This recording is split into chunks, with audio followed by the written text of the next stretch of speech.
Well, here it is, almost 11 a.m. on Sunday, July 12th. July 12th.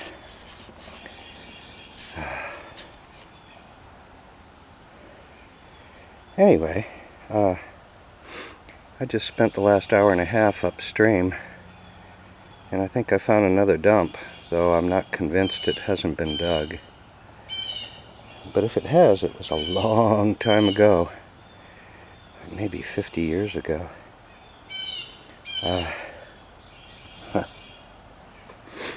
That being said, gives me hope for another place to hunt once this is all dug out. I'm about 50-50 on whether or not that other one's been dug or not. And if it has, who knows, it might have just been a surface scratch.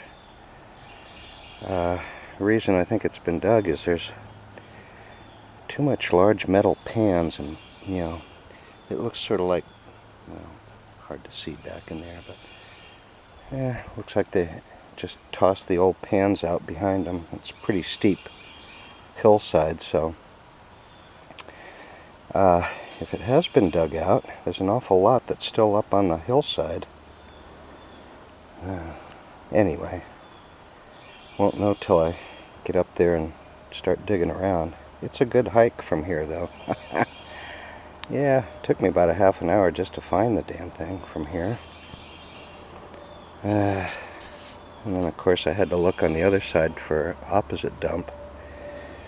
I found a fruit jar dump, of all weird things. Not really a fruit jar dump, but broken fruit jar pieces and lids. And that was it. I kept thinking, who the hell would come all the way over here to dump fruit jars? Makes no sense.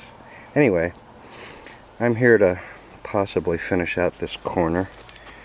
Yesterday, I think I started right about where my glove is. Right about here. Somewhere in here. So I dug a good 6-foot chunk out yesterday. I just kind of hope to get over the ridge here, which is only about 3 feet. About half as much as I dug yesterday on Friday. So, and that away, straight that away, seemed to be the most promising. A lot of cans, still a lot of burn. But, good stuff still came out of the burned area. Most of the things I brought home cleaned up pretty decently without any obvious signs of melt. The Wyeth lid was clearly a little disfigured and melted, but it was a weird one. It's the only one I've ever seen that doesn't say this cup holds a heaping dessert spoonful. Instead it just says this cup holds a dose. They just cut to the chase. So I suspect it's a later dose lid that goes to a machine-made one. Anyway, I can't find bottles standing here doing what I'm doing. I gotta do something else. And that's what we're here for. So I guess I'm gonna do something else. Yeah. See ya after I do something else.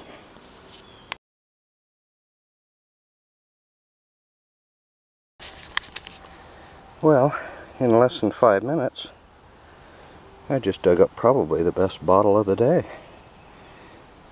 It looks like a perfect, although don't get me wrong, it's probably got a crack in it, but kind of a fluted neck sample whiskey called Security Distilling Company out of Chicago, USA. A sweet little embossed whiskey sample. Just rolled right out. I couldn't even catch it. It came out so quick. No chips, no cracks, no hits, no misses. Wow, I could quit right now. But I don't think I will. Nah.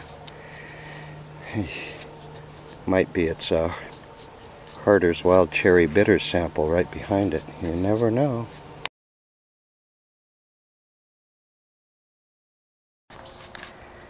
Well, this never happens, digging in the dump. The second bottle out of the hole. Purnell and Davis from Bowling Green. In a large size I know I don't have. This makes number 4. Each one a different size. This is the largest. It's got to be a 4 ounce. I think I have the 4, 3, 2 and the 1 ounce. I'm getting a goddamn collection of an unknown Bowling Green pharmacy. Too cool. I'll take it all day long.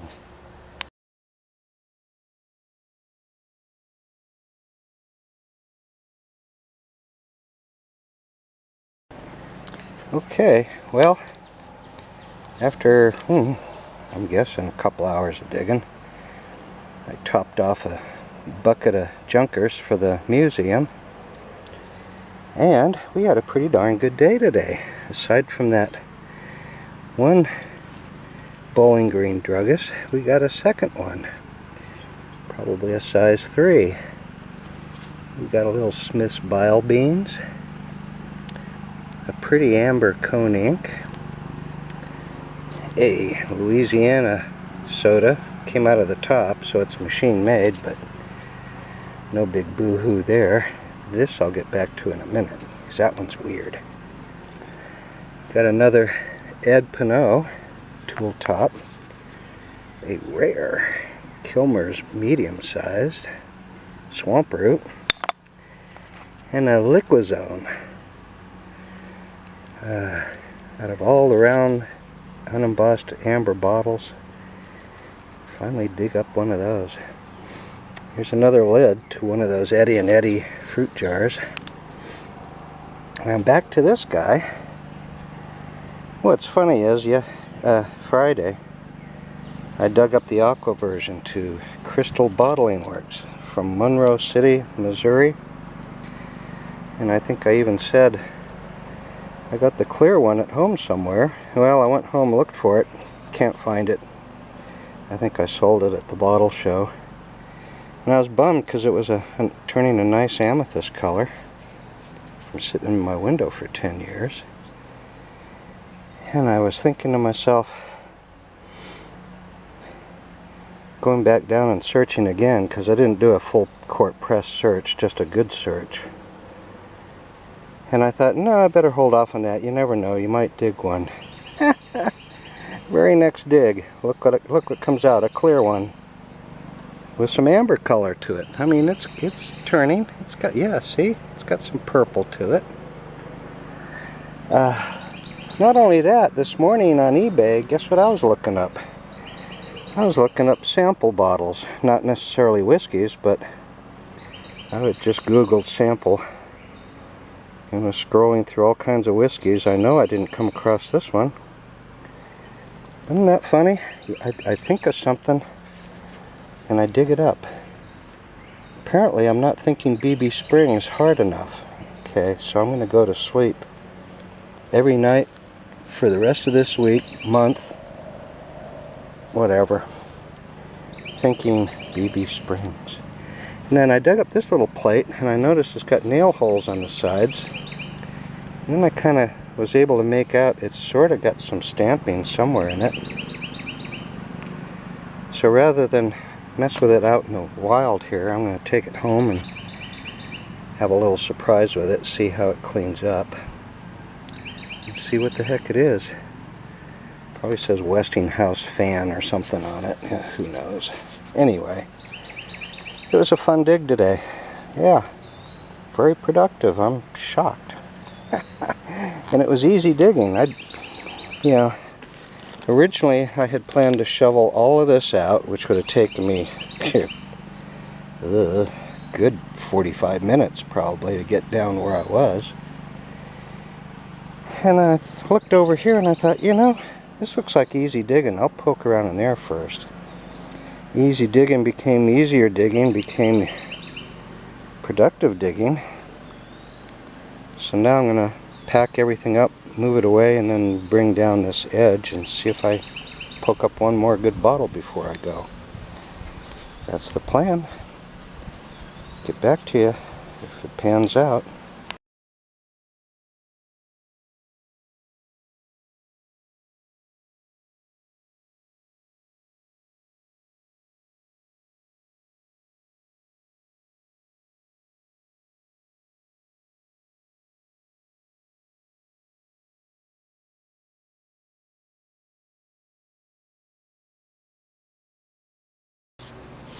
Well, alrighty. Today is Tuesday, July 20. Let me think this through. 28th.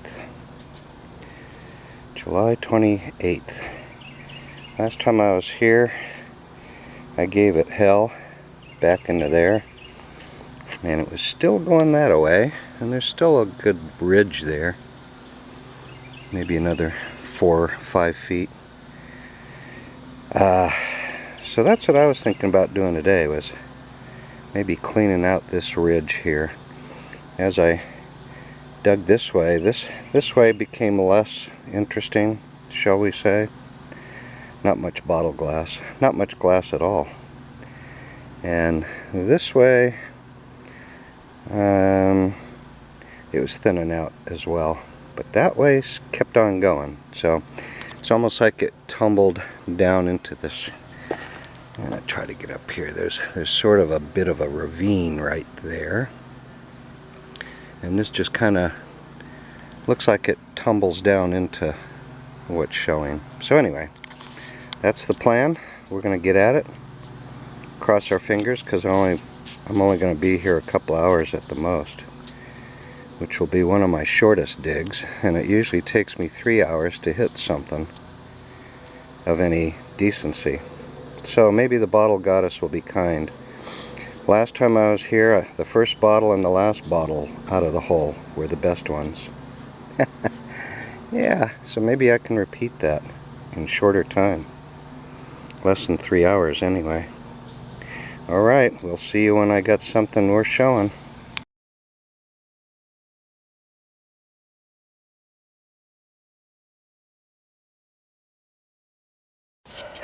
Well, okay, in less than a half an hour, first bottle out of the hole, and I can see a chip in the base. Came what looked like a one of those human spavin cures, a little 12-sided guy, I think. It looks to be tool top. No glasses on, so I can't swear to it, but I would bet dollars. First bottle out of the hole, no embossing. Second one, this was tangled in the roots of that nasty sage-like bush that was sitting here. Got a Hyde Park from St. Louis, Hyde Park beer. I think, yeah, it looks tooled top. I believe even without my glasses I can see that seam ending. And then down in the burn layer, up pops a rare rubifoam for the teeth.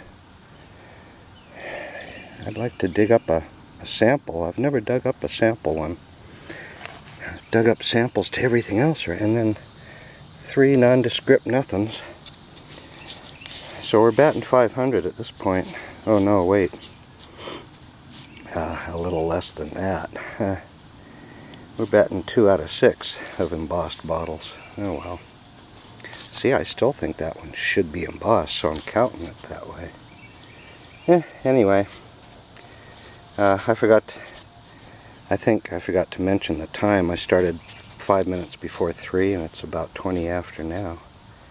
So, my feeling is I should quit now while I'm ahead. I'm already sweaty and slipping off of my shovel and can't talk right. Said it was only 88 degrees with no humidity factor. But that's still awful damn hot. My car temp said 90 when I pulled up here, so who knows? All I know is a little breeze wouldn't hurt anything. A little rain would make it just right. Yeah.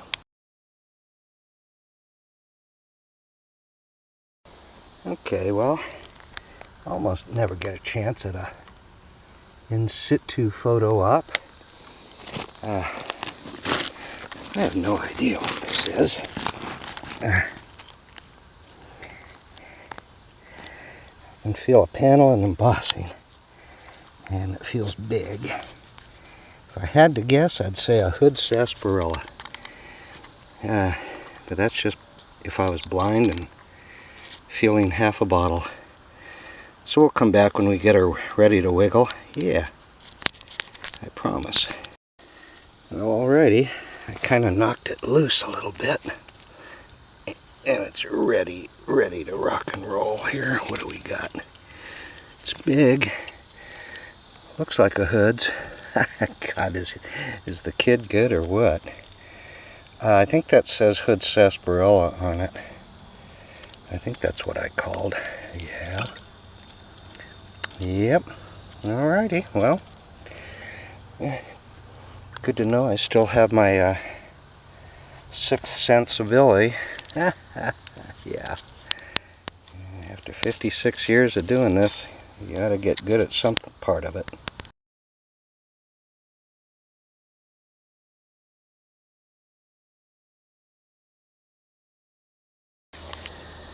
Alrighty, well, after only an hour and a half of digging, got a good pile of bottles here. Some are gooder than others, for certain. One's on the right, gooder. One's on the left, not so good. Yeah.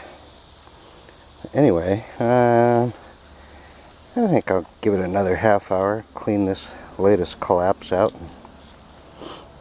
I got the feeling I dug up a horseshoe, so Bottle Goddess owes me for that horseshoe. And I haven't dug up anything good since I dug up that horseshoe, so that ought to tell you something. Something really good waiting. Yep, I'm gonna find it. Yep, I'm diving in. Well, there it is. There's my horseshoe bottle. A little sample Harder's Bitters.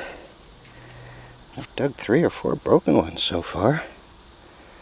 I did have to wipe off the front of it to make sure it wasn't one of those unembossed ones. Ooh, God, that's cold. Feels good, but it's cold.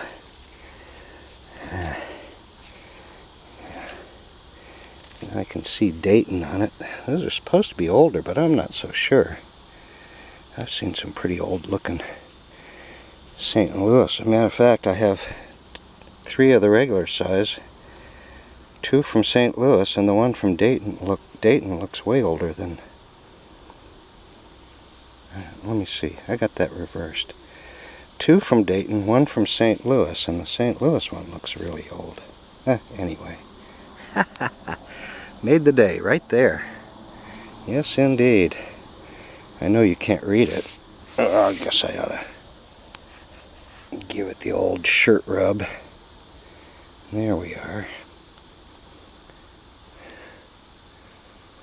Dr. Harder's Wild Cherry Bitters, Dayton, Ohio. Now, that's a fairly good size bottle for a sample. What cracks me up is, oh shit, I see a lip chip. Motherfucker. Oh well, you know, I can probably buff it out. Nobody'd be the wiser. Anyway, it's closer to hole than anything else I've dug up. All the broken ones anyway. Yep.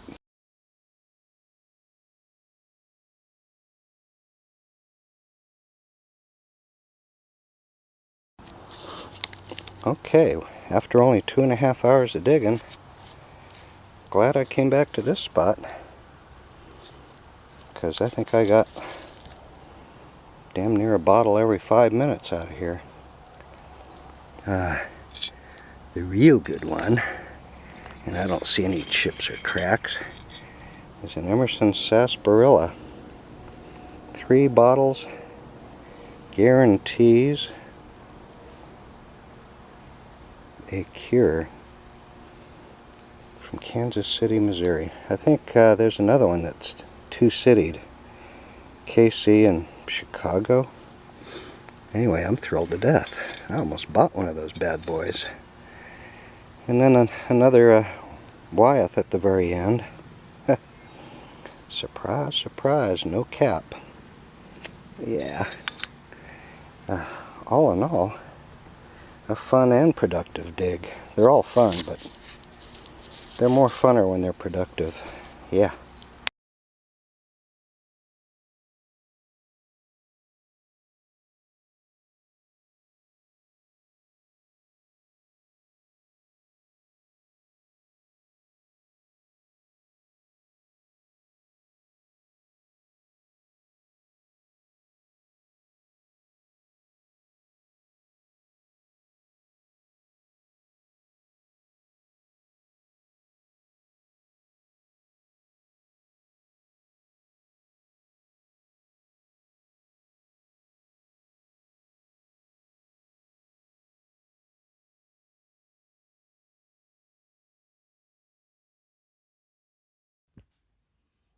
Okay, this was a decent dig. Got a couple more bottles that I didn't have. Most notably, I'm just going to start right off with the best one of the bunch. Emerson Sarsaparilla. 3 bottles, guaranteed to cure. And then the number 3 after cure. Kansas City, Missouri. And I've seen another example or variant that says Kansas City, Missouri and Chicago, Illinois. But and I can't tell you which one's older or newer. They both look 1890s to my eye. Anyway, other than internal haze, there's no chips, cracks, dings, meltiness. Nothing wrong with it. What always kind of blows my mind, I've dug these broken before, but every time I do, it's just one bottle. Apparently nobody paid attention to the 3 bottles guaranteed to cure. And I'm always looking for the other 2. You know, I dig up one, broken or whole. And when this came out, I was like, ooh, I was all excited. Maybe there's a 3rd one, or, 2 or 3 more. Oh no. Apparently it didn't work that way. Smith's Bile Beans, surprisingly enough, being from St. Louis, you'd expect we would dig a bunch more around here, but this is the first one I've dug, semi-locally anyway. Dug one up over in Quincy that's misspelled. It's S-M-H-I-T-S, like Smite's Bile Beans.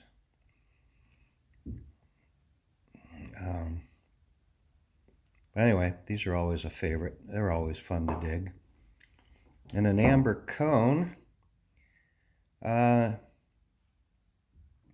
being that inks were probably sitting around for years, before they got thrown away. This one looks a little older than most bottles I've been digging up. A Carter's number 56. I think the ones that say patent 1898 on them or what, I think those are actually a little bit older, but because you got this double collar lip on this one. Usually, I mean, I've seen a machine made with that kind of lip on it, so you know it's bumping up against the end of the hand-blown stuff. And this guy was pretty cool. I mean, I thought it was a big Vaseline jar, and oh no, it's the original oxonized ox marrow. ESTAB, or is that established? Chicago 1858 in the center. It's really hard to read. I had to actually kind of hold it up to the light. Might as well drag you along with me. But I've never seen one of these. I have no idea what oxonized ox marrow was used for. Anybody else have a clue? Chime on in. And then 2 more Purnell and Davis druggists and stationers, Bowling Green.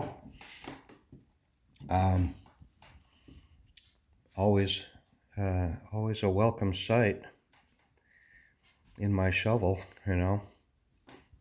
So anyway, yeah, it was a fun dig. Had fun. Got stuff I never heard of.